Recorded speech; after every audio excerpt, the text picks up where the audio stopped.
I could already tell that they wanted this freshman class over with when they only dropped 2 ciphers. Even in 2018, when they had 8 people, which is 1 less than they had this year, they still were able to get 3 ciphers out of it. Speaking of people that didn't participate, Central C.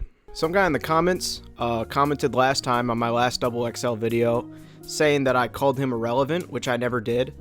But guess what? What do you have to say now? Now that your boy's not doing this, what do you have to say now? What's your excuse then? I am heated right now. This year's XXL class has been, at best, decent, and at worst, spoiled skim milk trash. Thankfully, they made it easy this year to summarize everything that happened because there wasn't much going on. So let's get underway. The first cipher started with this guy named Finesse 2 times, I think. He actually did a decent job, and I actually think he probably did the best out of anyone in this class.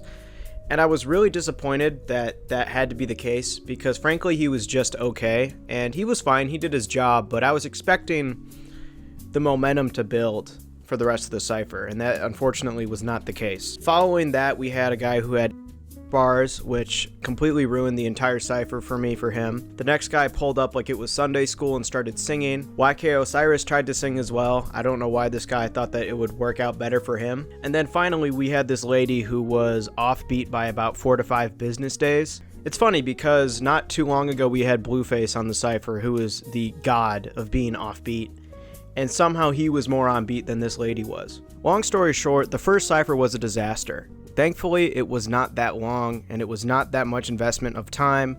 And, you know, we had at least one more cipher to look forward to, and, you know, maybe they could pick it up in the second one because, you know, there's 6 people on this cipher. I think that's the most they've ever had on any cipher in the history of the entire magazine. And similar to the first cipher, I thought it actually was not too bad. I thought the first 3 guys did their job. Not anything too crazy, but, I couldn't really name any lyrics that they said that really made them stick out, but they didn't do a bad job. I thought, you know, all 3 of them did their thing. And then we had this guy named Luh Tyler, who I only know because Ruby Rose was thirsting over him, even though he is a literal child.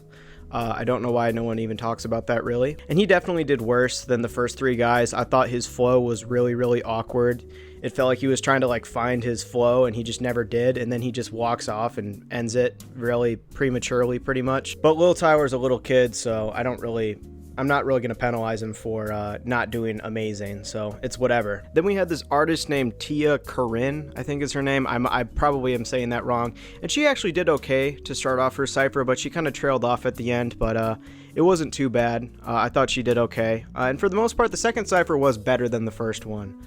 I know that the bar is at the ground, but they actually did pretty good. And then, you know, there was one last guy up to bat, and that was this guy named Too Rare. And to point him out in the crowd, he had this chalk around his head. It almost looked like he was like an unfinished cartoon character, like you didn't finish coloring in the lines. And he completely bombed it. He rapped for what felt like an eternity, and I was kind of hoping at some point, you know, maybe the freestyle would pick up at some point, like, hey, maybe he might, you know, he might get better, you know, maybe he can get a little bit better. And it just never came, you know, it never happened. You guys remember Kamaya from 2017 when she rapped for what felt like an entire afternoon? It was very similar to that. And then he finally finished his cipher, and I was relieved because this cipher was like a band-aid. You just had to rip it off and now you're done. You don't have to deal with it anymore.